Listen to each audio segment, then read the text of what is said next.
Hey guys, so we're going to do some modeling in this one. We're looking at a couple lawnmowers here and just going to play around with some of these shapes and see if we can't recreate some of them in Vanilla Blender for this one. So we'll go ahead and fire up Blender 4.3 real quick.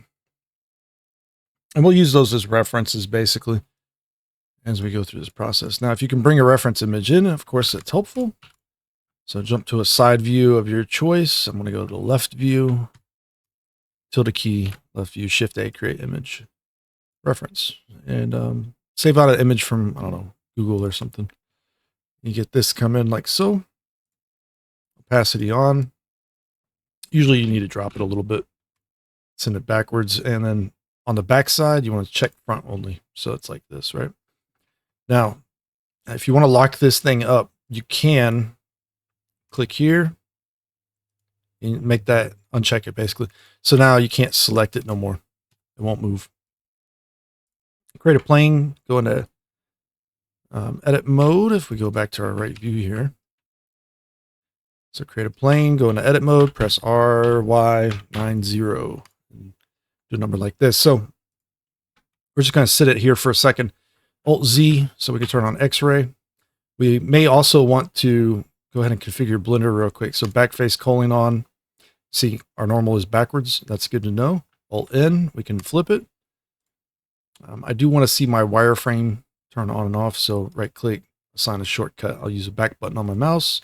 So if we ever need that, we can flick it on and off. Preferences, key map, tab for pie menu usually works well. So you can get in and out of sculpt mode, object mode, and edit mode a lot faster instead of just hitting the tab key to go in and out of edit mode basically.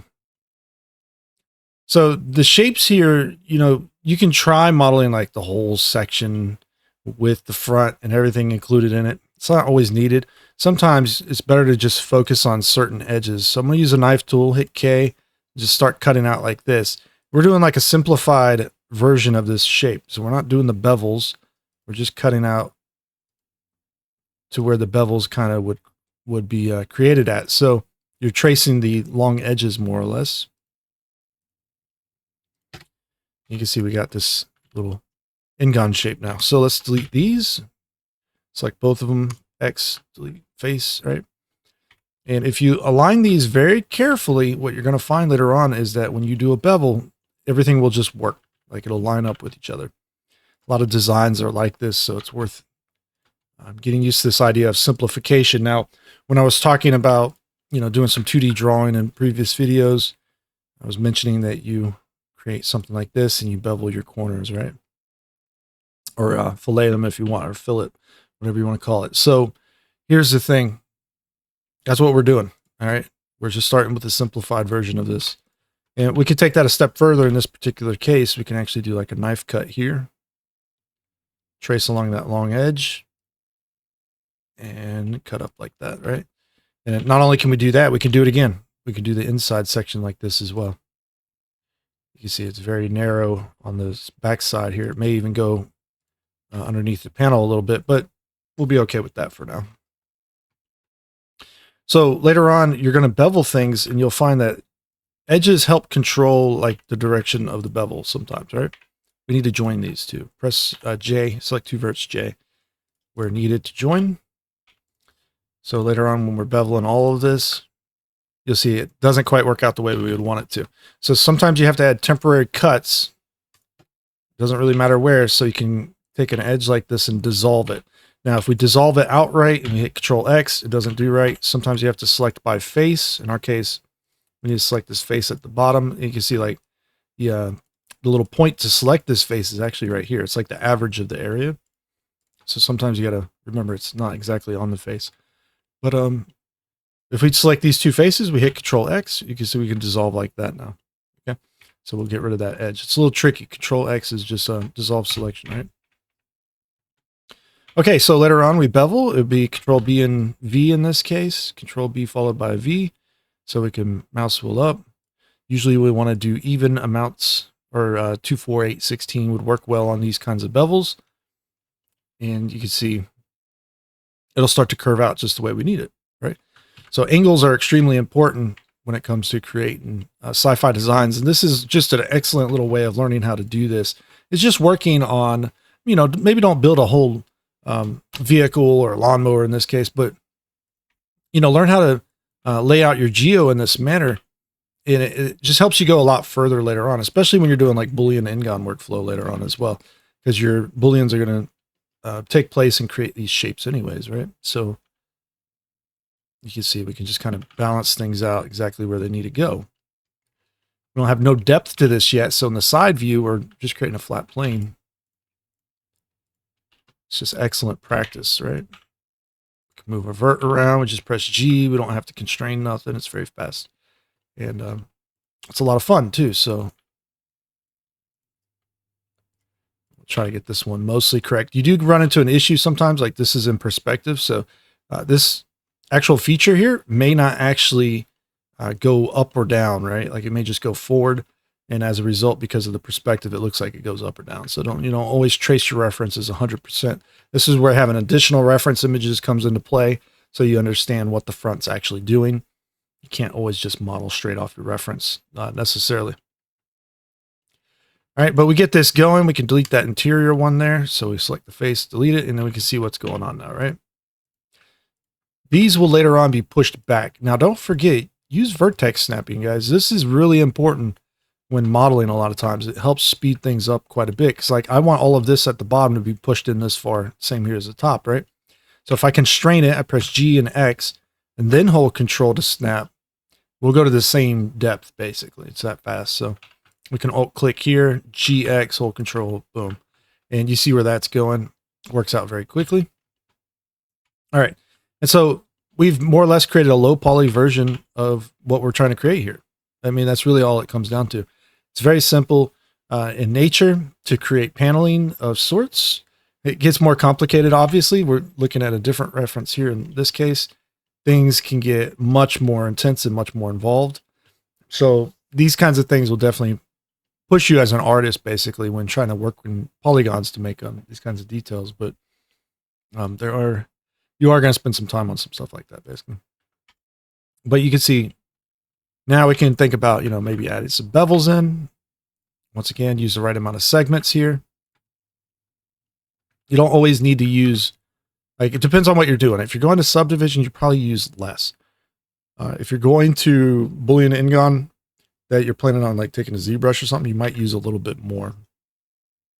But in the case of what we're going to do here, I'm just going to use more count, more segments on the bigger features, and on the smaller features, we can use less. Okay. So that one's pushing it a little bit maybe, but like this one and this one, you see, we don't need much in there. So we can just bevel it like so. Not a big deal. You see this one bevels out to like this little weird triangle thing. Control X to two sides for now. We'll get back to that one later. Okay. And right here, we can bevel. Maybe use a little bit more on that one. Do a little bit more on this one, perhaps. And so we're probably going to need some edges here as well. This is going to be for subdivision. These will be holding edges here later where you do the smaller bevels, right? We're going to skip that for just a moment. We want to do that kind of stuff later on usually. Some of these could be considered holding edges as well, possibly, but tilde key view selected. Control X that. If I try to Control X this, nothing happens. So let's go ahead and just start cutting now. We're trying to convert this into quads. This is why I did the convert Ngons into quads video. But basically, if we can start cutting this up and getting these edges running out in ways that we think will work well, we can convert it into quads. The battle's halfway done when it comes to creating a subdivision mesh, more or less. I don't know where this one's going to go, actually.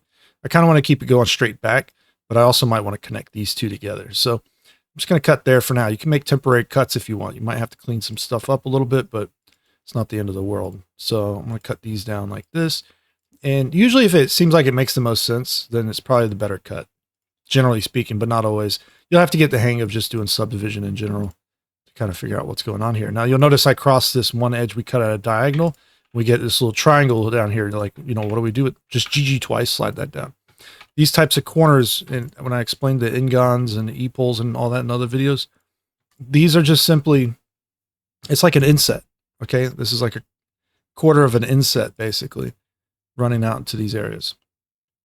So whenever you have to like cut in an additional edge, you can just cross all the way across like that if you needed to, and you can see where that goes, right? Like we can start working things like that out very fast. We don't necessarily need that one though. So at some point I don't want this one. So whenever I can dissolve it, and I can now, that's good. Get rid of it real quick. If you ever feel like you need to reduce something, if you had the even amount of segments, you'll have a center edge. You have 2 additional on the outside. You can control X those. So you can simplify things too. Like maybe we don't necessarily need all those. Maybe we can simplify them a little bit, you know? It's up to us. If you have to add something to it though, it doesn't work out too well. This is where things like Mesh Machine come into play, where you can kind of redo a bevel basically. It's very easy to work with Mesh Machine, but I don't have the add-on installed on 4.3, so it's just one of those things that if you have the add-on, use it, you know, make use of the tools that you have available. If you want to balance things out, balance them out. But basically, we're going to go through this whole process and just do this. Connect what we think we need to connect with each other. And try to run out additional edges where we think they make sense. You'd think sending a bunch across the mesh like this would not be a good thing. And generally, you'd be right. Usually, you're trying to create squares. But the square part can sometimes come a little bit later on. You don't have to do it right away. So in our case here, if I just want to connect some things like this, I can. I want to run a couple edges somewhere else. Maybe I want to collapse some to like a little triangle looking thing like this. That's a possibility. I don't know if that'll work for us there. I think I'd rather just run these out like this. We'll find other times to do that, I'm sure, as we go through this. All right. See how this is kind of like enclosed here? Like these edges all want to, they look like they want to run through this area. Like you could run them through this area per se. It's not entirely necessary though. Like we could just kind of redo our work a little bit. Try to figure out what's going to work better for us perhaps. Cause like, I think that works fine there. Maybe we collapse these ones because there's a lot of potential to do that, but this center edge to this center edge also could be a good solution. So this is why it's so important to work with like very simple, basic geometry as you're learning and you're getting into 3D modeling. It can be quite useful for you anyways, because now you got freedom to explore topology and kind of figure out your solutions here. Like if I cut that short there and we send that one to there, you see where that went? Okay, we got like this extra vertex now. Well, we just need additional edges going out of that one. You see, and eventually that one will shoot all the way up. Could round these out, make it look nicer. We're just going to go for a little bit more speed here, but maybe this one goes up as well. See? Starts to like more or less come together and start to work basically. This one should have went to this one right here. So this isn't quite right in this area. But it's also, it's kind of like, what do you do? Like, what's the choice you make here, right? It's always choices to be had and made. We can always try to figure something out. I don't know what happened there. Okay. No, not what I was going for. I just realized what that was doing. Let's not do that. We'll cut across and around like that. We'll send this one up through here. That'll control that curve there, actually. I forgot to bevel that one. Send that one down, and guessed it. These two can go in. Merge it. Control X that. There you go. Just tighten that up. This is a quad. Dissolve that. And yeah, I don't like this solution at all right here. So I'm just going to dissolve these again real quick. Try to rework this area. Sometimes you got to do this. That's what happens. Let me even dissolve these ones real quick. Let's just knife cut from here to, let's say there. And this definitely could end up with a different topology that might be better if we took the time to make it a little bit different. but it's so far it's not too bad. So we'll run with it.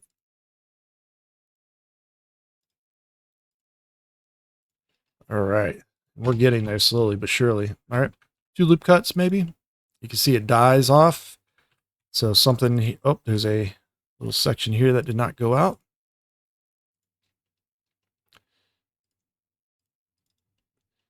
Okay, practice that. Loop cut here. There's only one edge in that area. Maybe we want 2. So we get that. Maybe 2 in here. Maybe 1 across the middle there. This needs a bevel. This whole holding edge down here needs a bevel. Or this edge needs a holding edge bevel.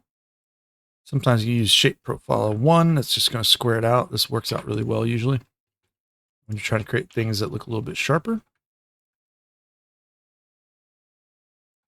Bevel that top one real quick. So you're like, oh, a triangle.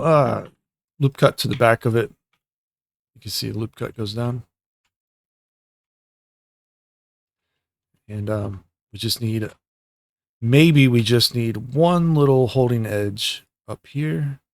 We'll cut all across like that. Our triangle has shifted up to there. You do a knife cut to it. We can GG twice it down a little like that, perhaps. Okay, so understanding how to subdivide triangles is extremely important. But yeah, so the goal is to make perfect little squares usually, right? And you can see right now we got some balance issues. It's not all perfectly squared up, but overall it's, you know, it's decent. It's pretty much near where we need it to be. We got some edge flows that maybe are not quite right, and they maybe collapse into like little areas like this that get a little bit too narrow, but we can definitely try balancing this kind of stuff out later on, and just see if it works out better. And towards the end of this process anyways. If we control shift click, we can do shortest path selection with fill region check. So you can see down here, it's really good with quads, control shift clicking, right? We can do something like this, and check this out. If we hit shift H and we hide everything, when you're in edit mode, you can hide everything and use something like proportional edit. So if you wanted to add curvature to something later on, if it's quads, it will deform very well. You can always try making last minute changes like this, perhaps, to modify that. But I wanted to kind of prove a point, you know, shift H, right? Really useful, because if you shift H and you go back into sculpt mode, right? We can use our sculpting tools and we can lock mesh boundaries. Okay. We can use something like the slide relax tool, expand it open. And if we want to try to shift things with this, we could, or we can hold shift and it does a slide relax, right? And then, so we can space those out instead of using like loop tools or something like that. We can just kind of let it do what it wants to do here and try to even everything out a little bit, perhaps, right? You do have to be careful with it though. Go back to edit mode, Alt H, bring everything back, right? So you can see, like, if that was more spaced out appropriately, we'd get something closer to this anyways. And some things you might not want to shift around. Still need to turn loop tools on at the end of the day, because you might want to like straighten something like this out with like G stretch or something like that, right? And then also down here, probably we could figure out a better way of doing this number down here. For now, let's just go ahead and maybe GG twice to the middle and just balance it a little bit better. Right, and if you did everything right, you should be able to just subdivide this. Control 2 adds a subdivision modifier. Right click, shade smooth on this one. And voila, we now have this. You want to turn backface culling on. Or excuse me, not backface culling. Cavity, set it to both. Turn ridge off. It's misleading. This is your mesh that you generated if you followed along with this video anyways, or tried to. A little fast paced, but ultimately, yeah, this is the name of the game here when it comes to subdivision modeling. You know, how clean of a mesh can you make? And, you know, when you do this and you practice this, you can do that for virtually every part of this front section, including the lights and everything else. Like, this is like the go-to, like, if you are in doubt, you know, model it out type technique. Start with the basic plane, start cutting out the shapes, start getting the depth and the proportions right. When you're doing a whole object like this whole lawnmower, what you would end up wanting to do is take it to the point where before you maybe start beveling things, like just the basic Ingon shape, and start adding these other elements in here. So you'd start working like the center console, perhaps, you know, might want to start working on this area and keep it really simplified too. This is your block out more or less, right? And that's the main thing here is you're going to start working out your different little parts and pieces. And you got to be extra careful that you're getting the big proportions right. Some of the most important stuff. Now, I'm not doing this one as detailed as we just were, but basically you would do the same thing to get your proportions, right? And you can sketch sci-fi designs this way as well. I think that's where a lot of guys go wrong. They don't realize that you can just kind of create designs by not even doing the full object all the way through. Just little by little, you can start to make kind of interesting things happen. So I don't really know what's going on at the top there. You can see it's backwards. I'll flip it. But yeah, if we needed to know where this was to be placed at now, we would have a better idea or understanding of where these are in relationship to each other. So the widths and things like that. So, you know, eventually we'll end up with a full-on lawnmower. Now, if you plan on sketching out your own designs, have fun. All right, literally just create a plane, extend it out. You want to cut some ingon shapes into it, that's fine. It's nothing that says you can't. You can just kind of cut whatever shapes you want. I didn't like that cut. Let's try this instead. Select faces, Control X, and delete that. Same idea as the lawnmower here. We can just maybe grab these little areas and try extruding them out forward, doing something like that. Maybe do some bevels later on. You'll see that these can create really interesting looks rather fast. Maybe cut in some more detail. See where we're going? Does not have to be as crazy, complicated of a process as you think it is. We still have snapping on, vertex snapping, E, hold control, right? It's really that fast. You can just E, hold control. Sometimes it doesn't go out maybe in the direction you want it to. Maybe we want it to slide forward like this face here, right? Use a custom transform every now and then. Click on that, select the face, click that little plus sign. Now when we move, you'll see we can go out like that, right? So AM, merge by distance, grab these, press GY, do there, done. Let's just bring this one down a little bit and then just connect these like this. Press, select them and then press F, right? And so on and so forth. I mean, you can make all kinds of designs all day long. Let's have a lot of fun with it. So whenever you're watching a video on YouTube now, like you're watching someone working in Blender using like the grid modeler add-on or a box cutter hard ops, things like that, you can start to understand how they come up with these kinds of shapes and forms and designs a little bit better, perhaps. It's really not that crazy. Like we just inset hold control and we can push those in like that super fast. So, but you know, you can scale things too and shift them around like this, which is fun. You can also try rotating things if you want to try really getting crazy with it. But totally doable. It's a lot of fun. Once you've set this, maybe go back to global. And you'd have to just work this into a subdivision mesh at some point. That's the main thing. And because we know, you know, converting ingons into quads, right? That's a huge part of this. You can find ways of doing this over and over and over again. So like we need a holding edge here at some point. You see? We got to figure out how to run that topo in that area. But that would be pretty good there, I would say. I like to knife cut a lot of things, although, you know, bevels work, insets can also help. But yeah, you can do a lot of stuff like this very fast if you want. So this one's a little tricky right here because we have this edge running right there like so. That puts a pole here. It's going to be an E-pole. It needs to be shifted off of that edge at some point or another. So when you bevel this, it should shift it off just enough that it pushes it back, you see? So that's a good one to know. Even though that kind of looks wrong, it could still work out, is what I'm getting at.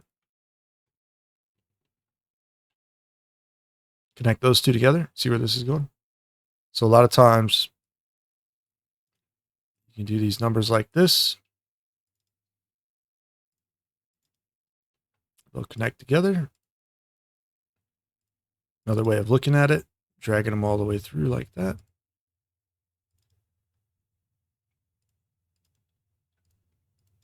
And we can just keep modeling, guys. That's pretty much the name of the game now, right?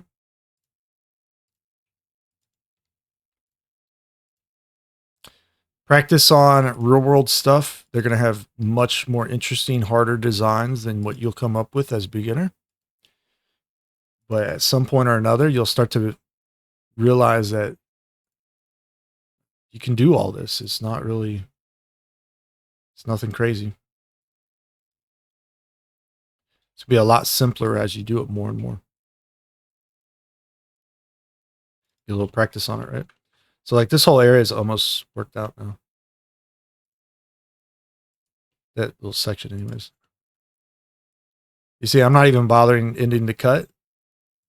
Sometimes I do, sometimes I don't. I just kind of run with it for a while if I can. But you don't have to do that if you're not sure about your cuts and you're worried that you might lose them. Because if you just right click, you lose it, right? Or like you press escape by accident. Excuse me. You might lose all that. So what is this little thing here? Oh, that's the grid. Yeah. Normally I turn the grid off for reasons like that. Turn that grid off. All right. Hey, look, these two, J, right? It's all quads in there now. Same would take effect over here. If you tried to go the alternate route with this, like a bevel still technically works, but you can see it doesn't do quite enough for you usually, and you end up with all these little extra triangles like this. You don't need those because you got to run those differently. But it does work technically if you just want to bevel it. This one here is fun. You can just control X that and dissolve it. So, and later on, like we really want this to run out somewhere, but we're not sure exactly how that's going to go. Let's run it to here and then down, and that'll end up running back out this way at some point, somewhere over here. Oh, look, that worked out pretty well. It goes down here maybe. Do I know that for sure? I don't know. I'm kind of figuring this out as I go. It's not like I have all of this planned out in my head, you know. It's just kind of following the fundamentals of subdivision, the rules of subdivision, you know, working quads, try to create your holding edges, try to create decent edge flows along the way and get balance. You're going to start, basically you can make anything you want at a certain point. And you don't have to think about the subdivision mesh as much as you do about your designs and working with the n-gons, actually. You'll start thinking about that kind of stuff a little bit more, perhaps. Yeah, so, yeah, obviously some of these are just going to space out more than likely and go down. Something like that, perhaps. All right. And now, oops, if you cut one too soon, just go with it. Oh, we don't have one over there. Dissolve it later. This can join to there. Press J. Trying to use shortcuts that I don't have available right now for machine tools, but we'll run this one down. It's kind of wanting to go in the wrong direction. You got to catch yourself sometimes when maybe doing the wrong things. This can go, it's flat, so we can do that. Yeah. We can dissolve that one.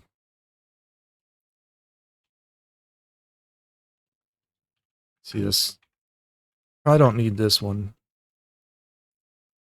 Or they're just crossed over each other. Let's just fix that real quick.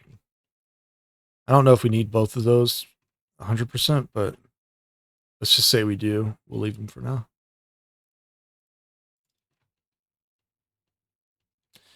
Yeah, and so this one's kind of interesting because it's going off over here. And it almost needs to go to there, right? Maybe I did that one a little bit wrong. That's a little bit of a stretch going in that direction there. Because if we do that, we still might end up with this edge wanting to run this way. And we could end up in some kind of like hairy situations sometimes. So I'm going to join this to here. And instead of running this one into there, I'm just going to create a new edge for it going out this way. And we'll take that all the way across the mesh down this face. See? I think that works better there. And yeah, it doesn't seem like that's going to be too big of a problem because I didn't want to do anything too goofy in here, right? All right, yeah. So you know what we haven't done yet? We haven't created really. We did some of it, perhaps some holding edges, but we didn't do a lot of holding edges. So these things, you know, like this one right here.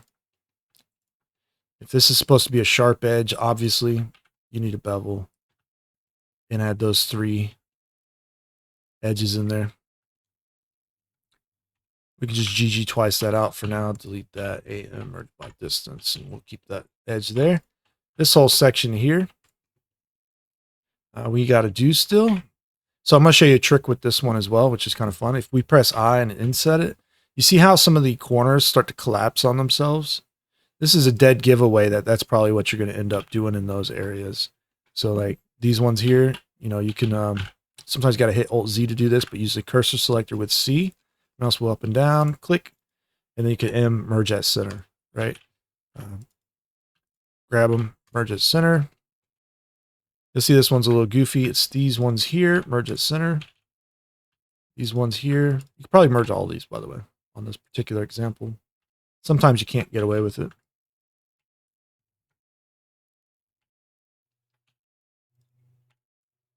Sometimes you can. In our case, I think we can.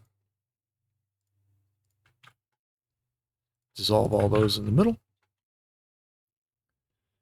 Okay. I'm going to cut this one to here.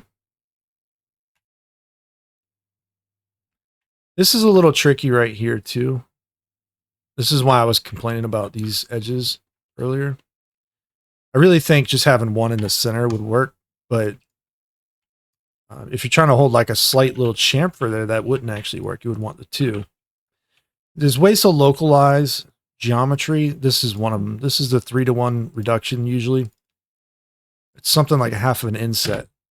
So you could try doing things like that, but you can see it's going to create a little bit squirrely of the topology right there. It's going to just not quite do what you want, basically.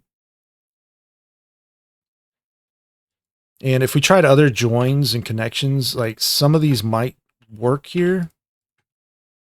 We can try to like maybe push these down a little, start shifting everything.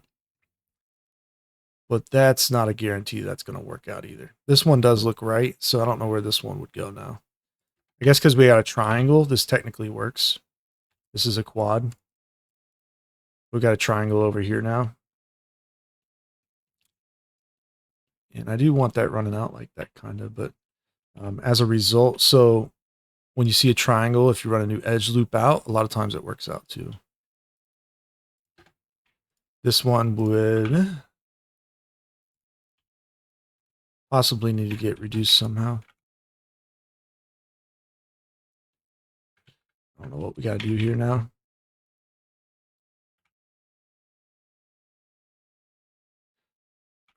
Let's send these out like this for a second. Merge by distance. Dissolve that. We could probably break this one going into this direction. Out to there. We'll fix the end there in a sec. That should create a quad like so, right? And we want to balance these on this edge as well, possibly. So that'd be another tricky little thing we might have to do. As you see, that's all pushed all the way out there like that. I don't like that. This one needs an edge out here. I didn't realize that.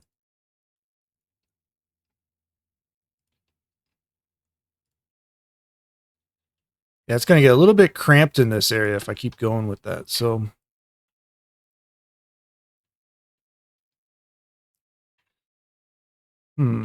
yeah, we'll have to figure that one out a little bit different maybe. You can run into situations sometimes where you end up struggling and you might want to like take a break and come back later on and just, you know, figure out if there's a better way of doing it. Sometimes when you have like fresh eyes, if you would, you'll find your solutions a lot easier. There's definitely some things going on in here that I don't really care for, but So I really need like 2 edges or so right here. That's what I'm looking at. Let's fix this up real quick.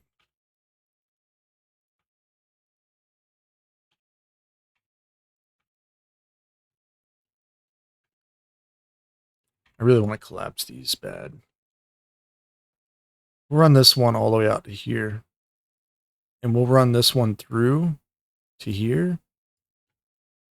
We'll send it down this way. All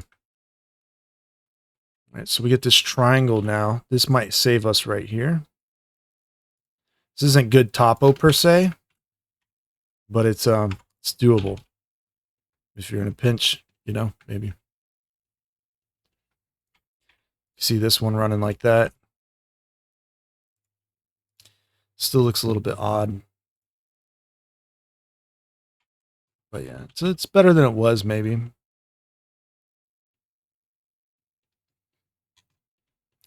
Right, so if you, I mean, you could free model and then try to do things in quads with subdivision while working on this kind of mesh. There's nothing wrong with that. It's just it gets a lot more dense. It's harder to work with. A lot of times just making the base shapes as best as you can first and then working them into quads later on is actually the better way of going. Because you're not going to be suffering the whole way through trying to come up with a design. The design will already be there. You just got to figure out the topology for it. That's the big thing, right? All right, so we'll call it here with this on this video anyways. We'll just maybe add a little loop cut here and join that and add one there, join that. We'll hit this with the subdivision. Oh, we still got to do some holding edges, huh? Forgot about those. That kind of has one. It would be, well, let's just subdivide it real quick. Right click, shade it smooth. Yeah, so it'll be like a soft transition there if we don't add a holding edge, right? But usually that's not what you want. So you select around the shape, hold control, click around, Control B, mouse wheel up. There you go. Alt click that one. I think. Oh, that was the wrong edge. There you go. Alt shift click all the way around. Control B, do that number. Boom. Sometimes these you got to walk back a little bit further. Control shift click. I to inset. Just pull them in a little bit. See, that's your other holding edge. So it gets these poles off of that little section. Sometimes you have to do that.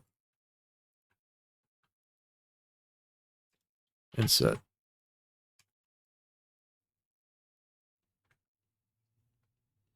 See, we got like a curve going through here because of the way it's set up right now. It's like a soft form, basically.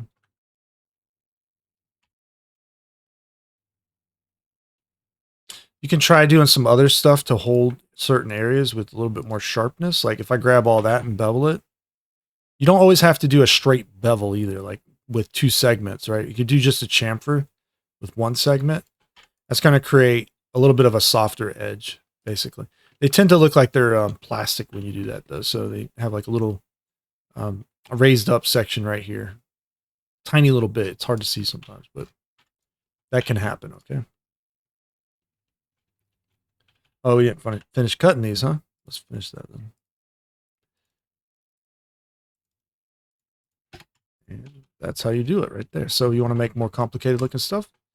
Start practicing with stuff like this. When you can start to really, you know, create any kind of shape or form, you know, look at a reference of a lawnmower, make kind of a cutout like this once or twice, using any of these things. Like if you want to try to do vents or something, do that standard model, convert it into subdivision piece by piece. When you do a whole project later on, then, you know, you're doing all of them at the same time for the block out.